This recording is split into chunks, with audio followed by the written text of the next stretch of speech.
சரி, நாம நேரடியா விஷயத்துக்கு வருவோம்.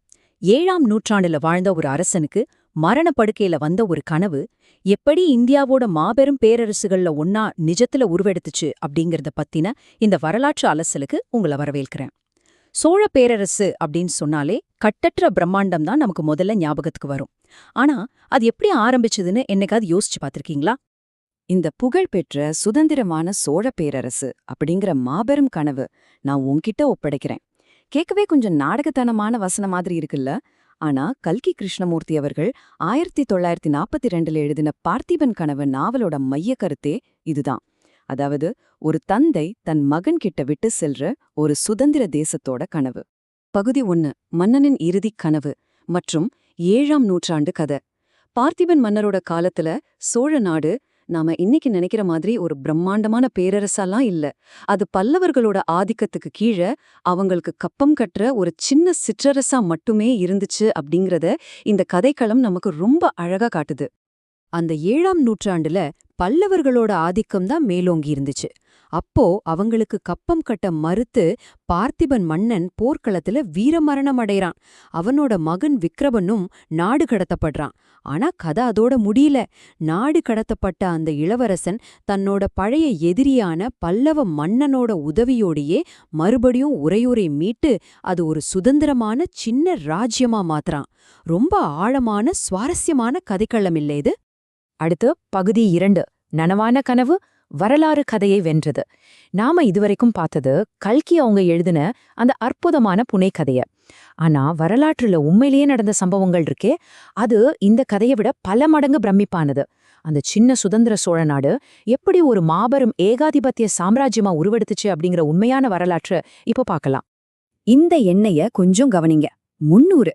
ஆமா, பார்த்திபனோட அந்த கற்பனை காலத்துக்கு அப்புறம் சோழ வம்சம் அதோட உண்மையான பொற்கால தடைய கிட்டத்தட்ட 300 வருஷங்கள் நெடிய பயணம் தேவைப்பட்டுச்சு. இவ்ளோ பெரிய இடைவெளிக்கு அப்புறம்தான் மாமன்னர் முதலாம் ராஜராஜ சோழனோட தலைமையில அந்த மாபெரும் கனவு நிஜமாக தொடங்குச்சு. இந்த பிரம்மாண்டமான ஒப்பீட்டை கொஞ்சம் கவனிச்சு பாருங்களேன். 7ஆம் நூற்றாண்டுல மத்தவங்களுக்கு கீழே ஒரு சின்ன சிற்றரசா தன் இருப்பை நிலைநிறுத்திக்கவே போராடிட்டு இருந்த சோழர்கள் 11ஆம் நூற்றாண்டுல எப்படிப்பட்ட ஒரு நிலைமை அடைஞ்சாங்கன்னு தெரியுமா?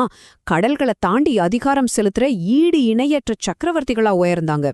பார்த்திபன் கண்ட அந்த சின்ன சுதந்திர கனவை விட நிஜமான சோழ பேரரசோட பிரம்மாண்டம் பல 100 மடங்கு பெருசு அப்படிங்கறது இது ரொம்ப தெளிவா புரிய வைக்குது. பகுதி 3 பொற்காலத்தின் சக்தி மற்றும் சோழ பேரரசின் உச்சம். இடைக்கால சோழர்களோட ஆட்சிதான் அவங்களோட பிராந்திய மற்றும் இராணுவ விரிவாக்கத்தோட பொற்காலம் அப்படின்னு சொல்லப்படுது. அவங்க இந்தியாவுக்குள்ள தன்னோட எல்லையை விரிவுபடுத்தினதோட நிறுத்திக்கல, நிஜமாவே ஒரு உலகளாவிய சிந்தனையோட செயல்பட ஆரம்பிச்சாங்க. முக்கியமா முதலாம் ராஜேந்திர சோழனோட அந்த ஈடில்லா சாதனைகளை சொல்லியே ஆகணும். உண்மையிலே அது நம்மள மலைக்க வைக்குது.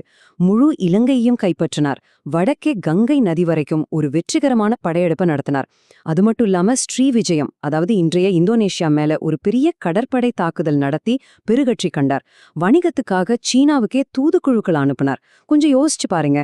தெற்க மாலத்தீவுல ஆரம்பிச்சு வடக்கு கோதாவரி நதிக்கரை வரைக்கும் சோழர்களோட ஆதிக்கம் அந்த காலத்துல பறந்து விரிஞ்சிருந்துச்சு. சோழர்களோட கடற்படை அப்படிங்கிறது சும்மா ஏதோ சில படகுகளோட தொகுப்பு கிடையாது. அது அவங்களோட வலிமையால அதிகார வெளிப்பாடு, அதோட அதிநவீன ராஜதந்திரத்தோட அடையாளம். சொல்லப்போனா இந்த கடற்படை மூலமாதான் தென்கிழக்கு ஆசியா முழுக்க அவங்களோட ஆதிக்கத்தை நிலைநிறுத்தவும் முடிஞ்சுது, சமுத்திரங்களை தாண்டி படையெடுப்புகளை நடத்தவும் முடிஞ்சுது. முக்கியமா கடல்வழி வணிக பாதைகளை பாதுகாக்கிறதுல இது ஒரு மிக முக்கியமான கருவியா செயல்பட்டுச்சு.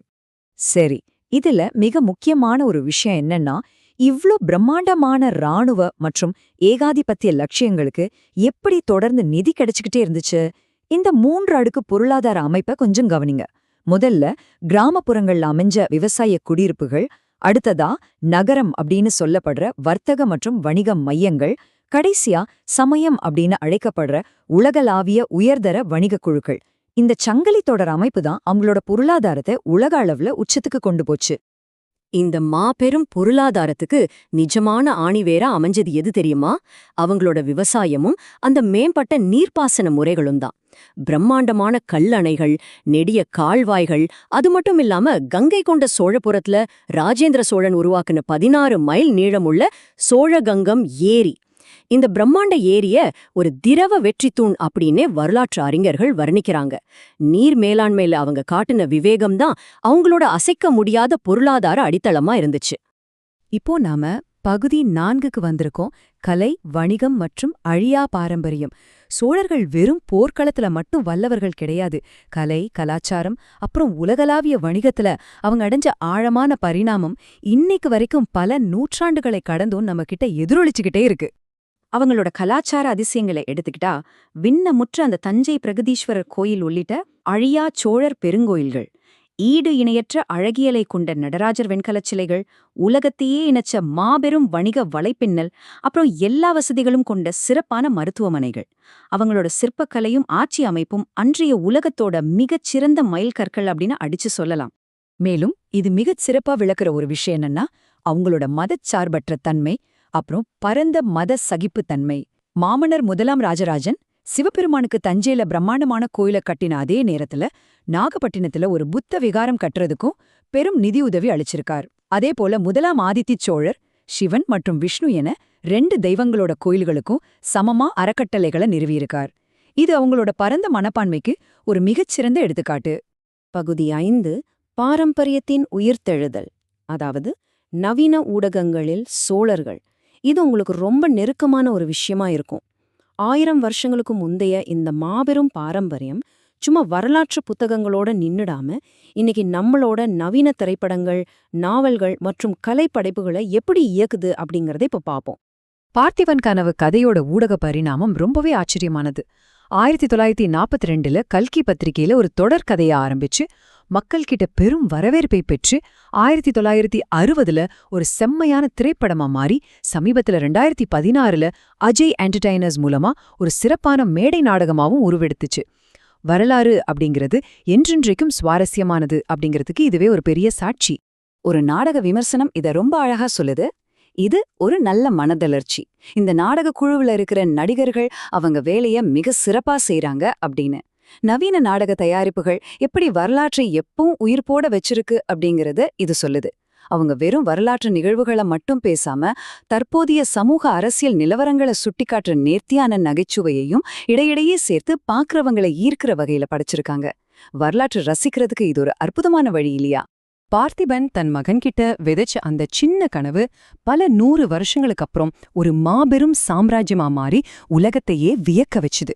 அப்படியானால் நாளைய சாம்ராஜ்யங்களை வரையறுக்க போற இன்றைய நம்மளோட கனவுகள் எவை? மனிதனோட லட்சியங்களுக்கும் உந்துதலுக்கும் எல்லையே கிடையாது. அந்த பெரும் கனவு ஒருவேளை உங்களுடையதாக கூட இருக்கலாம் இல்லையா? கொஞ்சம் சிந்தித்து பாருங்கள்.